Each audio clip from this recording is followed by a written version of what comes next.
Hello everybody, welcome back to another video.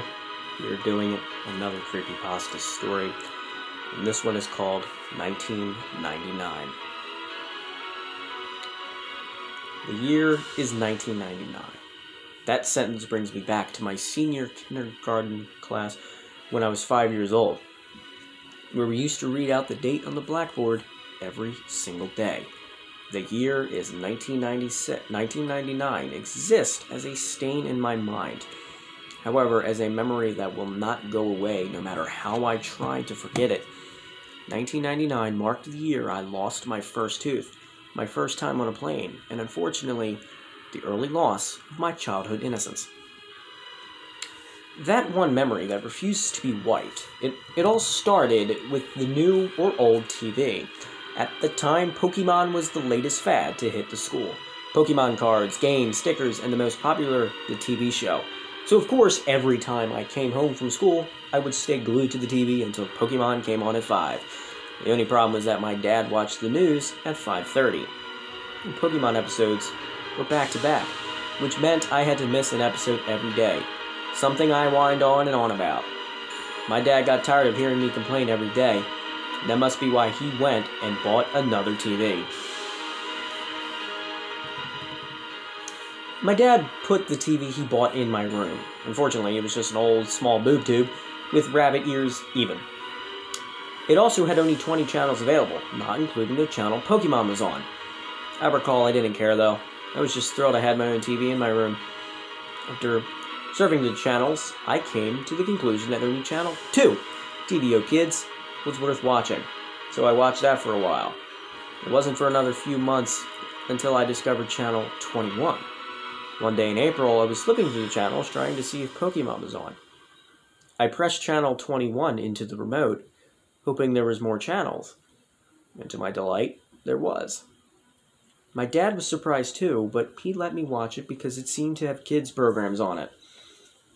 The channel was called Keldon Local 21, and later I found out it was indeed broadcasted from the town of Keldon, Ontario, a town very close to my city. The shows I saw on Keldon Local 21 looked poorly made, and I never understood what was going on in them half the time.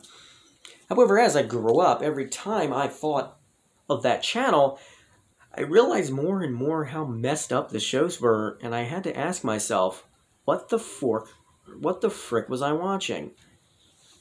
The following is a list of shows and episodes I remember seeing on Keldon Local 21. How I remember such detail even disturbs me, but I guess things like this stand out in your mind for a while. The channel only ran a few shows, probably because it was only operational between 4 p.m. and 9 p.m. April 1999. Mr. Bear's Cellar, episode 12, very sketchy name if you were to look at it nowadays. The show featured a guy wearing a bear mascot costume who would get a few visitors into his cellar every day. It was always as a kid. The show was filmed with a camcorder, and not a very good one either. The police asked me a lot of questions about this show. This episode started with Mr. Bear sitting at a table playing checkers by himself. He sat there playing for a bit until there was a knock on the door. The camera was then looking up the stairs at the door, where there was another knock. Mr. Bear climbed the stairs and opened the door to reveal 2 young children. One was a boy about my age, and the other was a girl who looked about 8. Mr. Bear danced in delight and then started talking to the kids. I couldn't hear any of them that well, I remembered. Mr. Bear then led the kids into the cellar, which was quite dark, only lit by a small oil lamp on the table.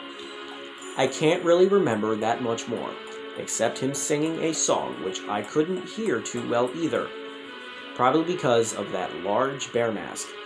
The episode ended with them playing hide-and-seek, with the kids howling in the closet and Mr. Bear counting. May of 1999. Soup and Spoon. I don't think this was even a show.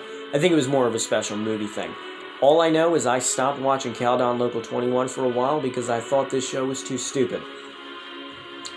Especially since Pokemon now came on at 4:30 and 5 o'clock.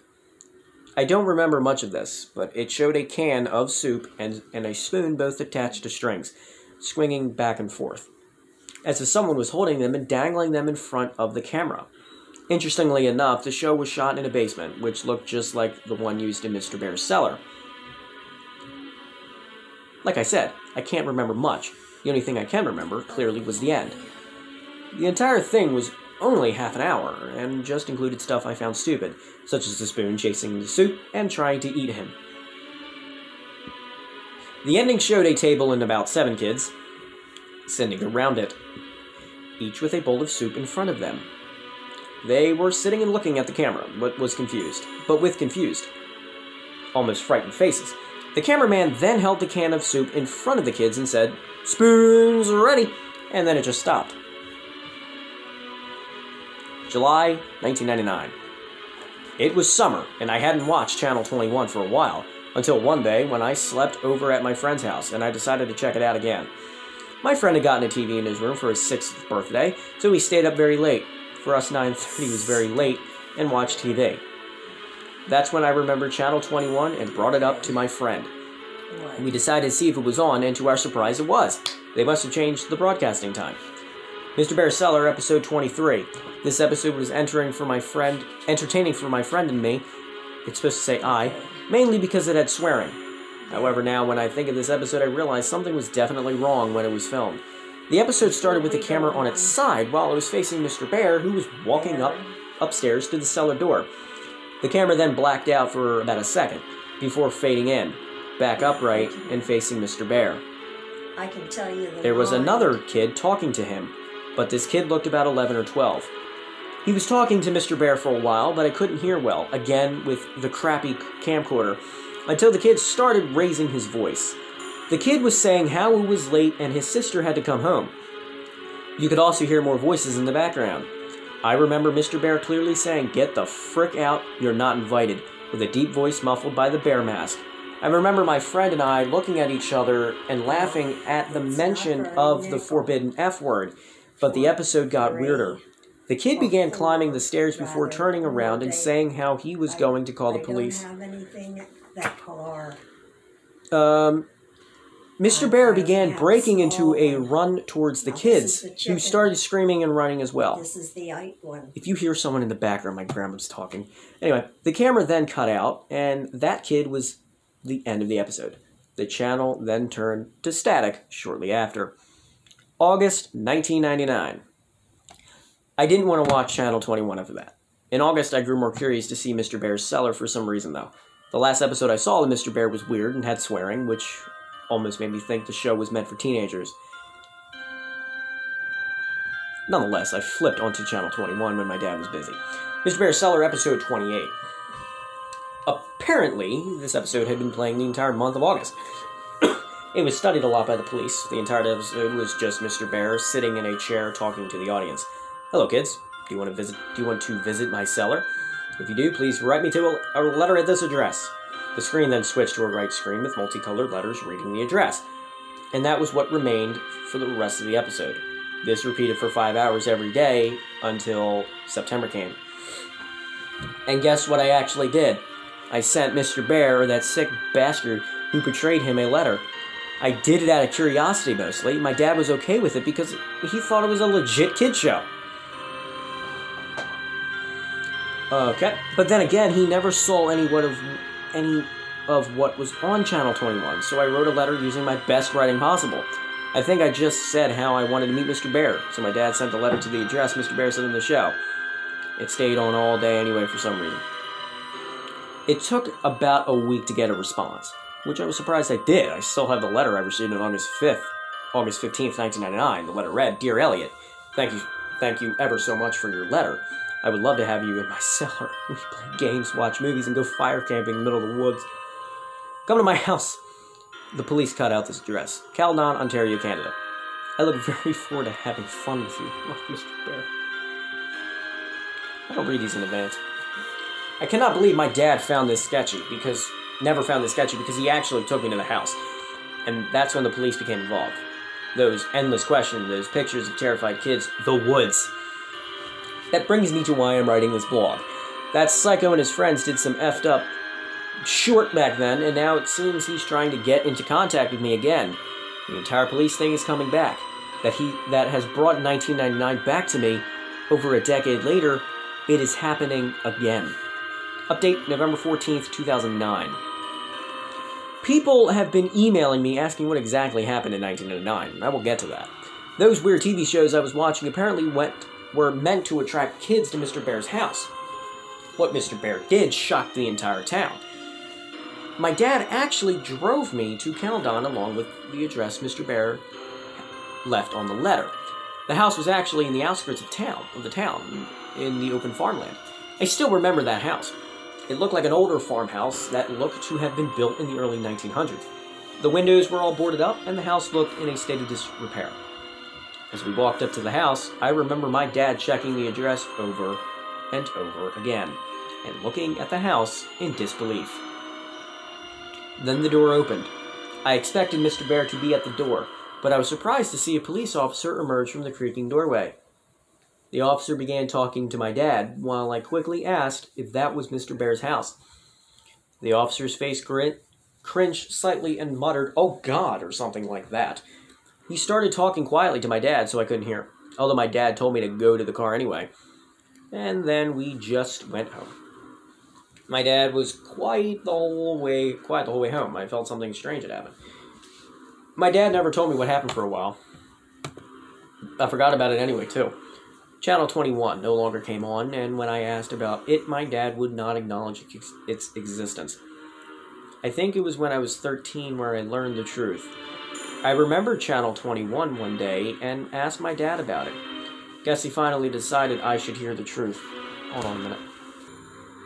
Channel 21 no longer came on, and when I asked about it, my dad would not acknowledge its existence. I think it was when I was 13 when I learned the truth. I remembered Channel 21 one day and asked my dad about it. I guess he finally decided I should hear the truth. Caledon Local 21 was a TV channel that ran from October 1997 to August 1999 in the Peel region of Ontario. The entire channel was made from a house in Caledon, the one I visited, and run by a man who was not really known by anyone in the town. The channel was only available to older TVs because the signal was only one picked up by rabbit ears. Weaker frequency. The ones that look like that. The man created all the shows on the channel, all of which were kids' shows. Sure. He was Mr. Bear, and he was a mysterious cameraman. The real reason he created the channel was more disturbing than what was originally thought. As you might have already guessed, he kidnapped kids and held them in his cellar. But while most people thought he was a serial child molester, he really wanted to use the kids for another purpose. The day I arrived, the man had fled his house the night before. The day before the police went in for their investigation, I wasn't the only one who was watching. Update, December 2nd, 2009. Sorry for not answering any questions for so long. I haven't accessed my email account for some time. Anyway, let me finally set things straight about what I know. Back in October, I visited the house previously owned by the man who ran Caledon Local 21. The woman lived there operating a daycare business. How ironic. Now, to answer the questions, you guys emailed me. Not me, as you know, I'm reading a story. Question. Who else watched Caledon Local 21? Answer. I know other people watched it for sure, including those kids who wound up at Mr. Bear's house. After some Google searches, I found a few people on the Neo-Seeker forums who were discussing shows from Caledon Local 21. They talked about 2 shows I watched, but also another 2 shows I had seen before. A user named I Am Real Life seemed to know all the shows that were broadcast on Channel 21. Here are the 2 I've never heard of. The Fallen Angel in Life. I'm a Real Life described it as fairly boring show about a guy rambling on and on in front of the camera about how we must please Satan and appease him before it is too late. Paint It With the Soul, I Am a Real Life, and another user called Siggy92 were discussing this show. They described it as Blair Witch-like and is consistent of the cameraman wandering around a forest at night, doing nothing particularly interesting. I'll go looking for the conversation and see if I can get the link. Update, January 14th, 2010. I'm sorry I haven't posted anything for a while. I kind of lost interest in this blog since I hit a standstill while looking for more information about the identity of the owner of Caledon Local 21. However, a few weeks ago, I struck gold. I found some answers surprisingly from the father of a kid who used to babysit. A kid I used to babysit. He just lives across from my street, and I used to look after his kids when they were younger. He currently doesn't have a job either. He used to live near the woods outside of Caldon and witnessed the owner's activities in the woods. His name is Anthony Paulo. When he lived in the small bungalow outside the woods, he would often venture into smoke a joint of marijuana or two before returning to his work as a wood craftsman. Paulo described that sometimes he would hear voices of children coming from deeper within the woods, as well as a glowing light off in the distance. Paulo told me these events started in late 1997. Note, this is around the time Caldon Local 21 began airing.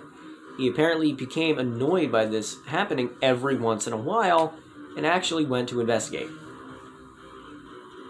Paulo then described what the whole scene looked like when he got there.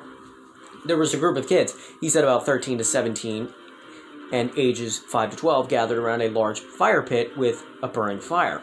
With them was a single adult. Paulo talked to the man. Nothing is unusual in kept appearance of a cracked attic, as well as his constant twitching, and asked what he was doing out in the forest with children. The man said they were on a camping trip, something they did frequently. Paulo, not suspecting anything, Caldon has one of the lowest crime rates in Canada, simply left it at that and told them to be quieter. Paulo then paused for a while before telling me that they never became quieter. In fact, sometimes he heard loud chatting from the children in an unknown language. He didn't bother meeting with the man again, and he was moving anyway. I told Paulo that the man was probably the owner of Caldon Local 21, but he doubted it, as he heard that the man was moving to Pickering by several other residents near that area. Here's what I know now. The man would take kids into the woods regularly for camping. The fire pit Paulo described by maybe the hole the bodies of the children were found in. The children Paulo saw are probably the ones found dead, and the man moved to a city called Pickering, a smaller city east of Toronto. I will discuss this with my dad's friend, the ex-cop, and see if this matches anything the police knew about the man. I also want to see if he has any other knowledge of what was aired on Caldon Local 21. Update February 10th, 2010. Good news, guys. I talked to my dad's friend, and he disclosed a lot of information for me. First, I asked if the police had any information on the man who ran Caldon Local 21. He replied that they only had the same leads for years and never found a suspect. However, the Peel Regional Police did have some of the tapes found in the house Caldon Local 21 was broadcasted from. He took me over so I could watch a few. I guess I haven't said much about him yet.